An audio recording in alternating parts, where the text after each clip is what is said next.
Pues mira, como la semana pasada surgió el tema de pueblos perdidos en sitios diferentes a donde se les esperaba, hoy voy a hablar de la Legión Perdida de, de Craso. No sé si os Coño, suena alguno. pensaba que ibas a hablar de los vascos, macho. Hay tema de los vascos, yo lo he comentado varias veces, ya lo sacaré algún día. Pero bueno, esto es en el 53 a.C., es una legión romana que desapareció. La cuestión es, la hipótesis no está demostrada al 100%, pero los indicios que hay son muy contundentes.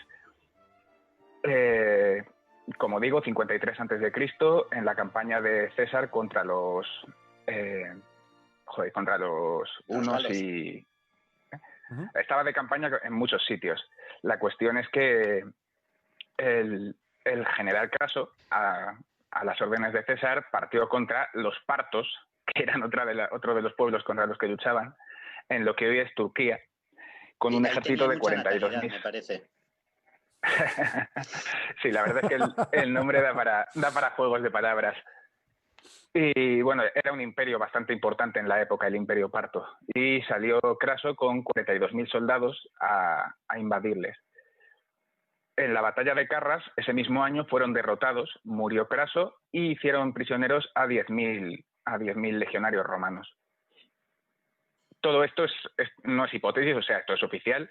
Están los registros de Plutarco y de Plinio el Viejo que nos cuentan que los prisioneros fueron llevados a la parte oriental del Imperio Parto, donde les hicieron esclavos. Y una parte de estos soldados se presentaron voluntarios para luchar en nombre de los partos a cambio de no ser vendidos como esclavos y no tener que trabajar. Esta legión romana fue enviada a lo que hoy es Turkmenistán a combatir contra los hunos, los nómadas que eran el azote de medio mundo en aquella época. Y en el año 20 a.C., cuando se firma la paz entre romanos y partos, se devuelven a los prisioneros, pero la legión que había ido a combatir contra los hunos no vuelve a dar señales de vida, no se volvió a saber de ellos. Hasta aquí la parte de la historia que tenemos constancia gracias a los romanos. No se volvió a saber de ellos hasta que en el siglo XX un historiador hizo la conexión, porque también era especialista en la historia china. Y resulta que, según las crónicas chinas de esa misma época, en el año 36 a.C., el general Gan Yansu estaba de campaña contra los nómadas. Y al asaltar una ciudad pequeña llamada Stigi, parece que los defensores de la ciudad tenían toda la pinta de ser esta misma legión romana. Se describe la batalla con bastante detalle y cuentan cómo luchan contra un ejército de hombres extraños, veteranos, altamente disciplinados, que habían construido una fortaleza de madera cuadrada alrededor de la ciudad, que luchaban en formación protegiéndose con los escudos unos a otros, dicen las crónicas como las escamas de un pez. Eso recuerda mucho a las formaciones de legionarios romanos, obviamente. Y al final ganaron los chinos y estos 1.000 soldados fueron enviados al desierto de Gobi para proteger la frontera china. O sea, estos soldados se ve que cada vez que les vencían se ofrecían a luchar por su derrotador. Y fueron deportados a un lugar, sigue habiendo constancia a día de hoy, que se renombró en el 5 a.C. como Li Yen, que es la forma china de decir legión. Se sabe porque en esa época los chinos se referían como Li Yen a todos los romanos en general. Y esa misma zona fue rebautizada más tarde con otro nombre que significaba prisioneros. Y aunque se ¿Cómo se creía dice que en esto chino, tenía... prisioneros? Es que no me acuerdo. No me acuerdo, pero era... Ah, sí, Yanlu. Yanlu. Y me ha venido a la cabeza de repente porque decidí no apuntarlo porque no me parecía trascendente. Va, hasta que venimos y te tocamos los Sí, huevos de serpiente, claro. siempre vais a ver si me pilláis. Hombre, claro.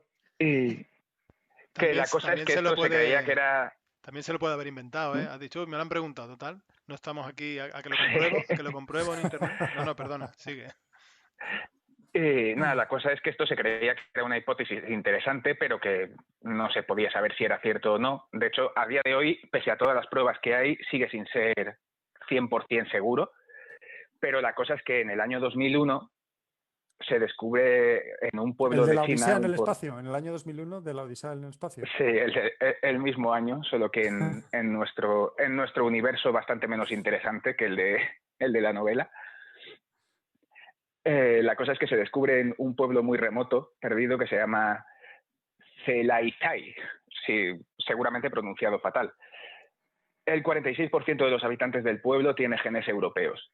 Es muy curioso ver, si podéis buscar en internet, a los habitantes de este pueblo, porque aunque son obviamente chinos, tanto de cultura como de etnia, tienen muchos rasgos europeos. O sea, hay chinos con rizos, chinos pelirrojos, castaños claros, con ojos azules, con narices aguileñas. O sea, es que no quedan dudas de que son descendientes de europeos, al menos en parte, e insisto, hay pruebas genéticas de ello. También en el pueblo se encontraron monedas romanas, restos de alfarería, los restos de un fuerte cuadricular de madera. O sea, hay muchos indicios, pero a día de hoy no sé muy bien por qué todavía sigue sin ser la versión oficial. Y al final, o sea, ¿tú crees que esto se va a acabar oficializando de algún modo? Sí, es que, a ver, esto es solo una hipótesis mía, pero hay constancia de que a los chinos no les gusta mucho admitir que haya habido en su territorio otras culturas previas. Ya se encontraron también en el siglo XX. Sí. Se encontraron en el siglo XX unas momias de la Edad del Bronce que están extremadamente bien conservadas y que resulta que son europeos, ancestros de los rusos. Y tardaron décadas. Una pregunta para ponerte a prueba de verdad. Esta, si la sabes, ya me dejas flipado. En ese pueblo, además de los restos que hay indicios de que puedan ser romanos, había también garum, que es un tipo de crema. Hombre, de salsa de atún, creo que es. Sé lo que es el garum, pero sí. No hay constancia de que la hubiese, pero es que tampoco sería raro aunque no hubiese romanos, porque los chinos adoptaron el garum de los romanos y tienen una salsa tremendamente parecida, también hecha de entrañas de pescado fermentadas. Nada, me ha contestado, me ha contestado el tío. No le pillamos, ¿eh? No, si es que es tremendo lo de Halo. Bueno. Esta historia habría terminado. Si sobra tiempo, os cuento ligeramente la de la embajada japonesa que vino a España en la época de Felipe II. Por favor. Sí, hombre, claro, tira. En el tiempo de Felipe pues II, nada, has dicho. Bueno, sí, más o menos. En 1582, la embajada Tenso. Fue la primera vez que los japoneses pisaron suelo europeo. Y también la última en bastante tiempo, porque justo después llegó la época de cierre de Japón, en la que se cerraron completamente Europa. Solo tenían una isla cerca de Tokio, en la bahía de Tokio, donde permitían que parasen comerciantes, pero no podían pisar Japón. Expulsaron a todos los europeos que ya vivían ahí. Fue todo culpa para variar, de los evangelistas que les estaban cambiando la cultura. Y la cosa es que poquísimo antes de... Sí, decidieron que se acabaron los extranjeros. Por eso, por cierto, luego en el siglo XIX, cuando volvieron a abrirse, los samuráis tenían mosquetes y armas de pólvora. Las habían comprado estas eran fabricadas por ellos, pero estaban basadas en los diseños que habían comprado a portugueses y españoles. Me viene a la cabeza ahora un montón de curiosidades así. Hay un montón de comidas, sobre todo dulces japoneses, que vienen de los españoles y de los portugueses con los que comerciaron en 1500 y pico. O sea, tienen un bizcocho parecidísimo al nuestro que se llama Castela, porque es de Castilla. Tienen unos caramelos que en Japón son de lujo y es normal que vas a visitar a un gran empresario y te regale estos caramelitos que se llaman confeito, que es de confeito, que es como los llamaban los portugueses. Es muy curioso porque son caramelitos de estos, las bolitas de anís con forma de estrella que comprábamos de pequeños al peso. Sí. Pues eso en Japón es un regalo de clase alta. Qué bueno. Y bueno, nada, en 1582 mandaron esta embajada que duró 8 años. Tuvieron 1000 peripecias, tuvieron que ir primero por Sudamérica, al final llegaron a España y no les paraban de poner pegas, porque en Japón ya se había empezado a expulsar a jesuitas y eso no le hizo mucha gracia al Papa. Los pobres vinieron en España. En España y en toda Europa. O sea, ¿pero qué? Claro, ¿Había Guardia Civil ya o qué? El equivalente de la época. La cosa era esa. Como en Japón ya habían empezado a expulsar jesuitas, no estaba bien visto el embajador japonés. Y cada vez que llegaba a una ciudad le hacían esperar, no le querían acoger. Y la cuestión es que la embajada tardó mucho más de lo que estaba esperado y una parte de ella se quedó acampada en un pueblo en Andalucía. Ay, Dios mío, es que no consigo acordarme de él. Esto lo estoy haciendo de memoria, ¿sabes?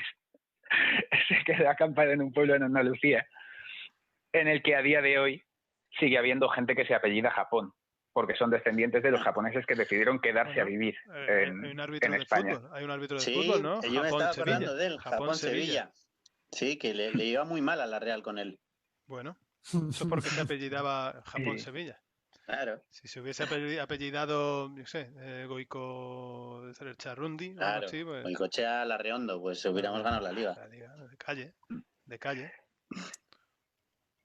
Esto, la cosa es que tenemos en España repartidos en varios museos, pero tenemos un montón de arte japonesa de la época que nos trajeron ellos. O sea, se puede ver a día de hoy y de hecho los registros también de la embajada es curiosísimo ver ilustraciones japonesas de estilo japonés, pero de entornos europeos. Igual te están pintando el palacio de tal sitio o la gente de aquí vestida como aquí, pero en un dibujo de estilo japonés antiguo.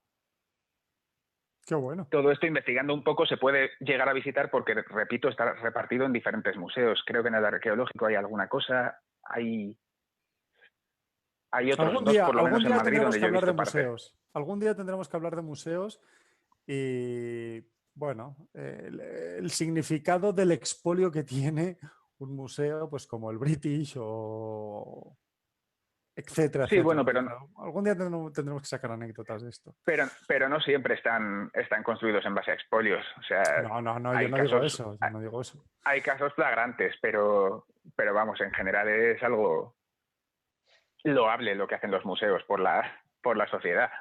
A mí me ha recordado esta historia que estás contando. No tiene nada que ver, ¿eh? Solo que trata de japoneses, pero me ha recordado al trato que dieron en Estados Unidos a los japoneses después del ataque a Pearl Harbor, que en Sí. la tierra de la libertad y de las oportunidades se saltaron todas las leyes y se permitió todo contra los japoneses. Y es que encima no eran japoneses. O sea, estamos hablando claro. Sí, sí. de gente que a lo mejor habían llegado a América sus abuelos. O sea, ya sus padres habían nacido en Estados Unidos y ellos no, de Japón. Con origen japonés. Y que, bueno, les hicieron la vida imposible, simplemente porque los japoneses habían bombardeado Pearl Harbor. Sí, les metieron directamente en campos de concentración. Decían que por su seguridad, porque lo peor es que encima es eso. Es que los blancos habían empezado a linchar cada asiático que se encontraban por la calle. Sí, sí. Es una pesadilla, de verdad. La humanidad siempre está igual. Sí. Bueno, el racismo, ¿no? En cualquiera de sus vertientes es terrible. Tribus contra tribus.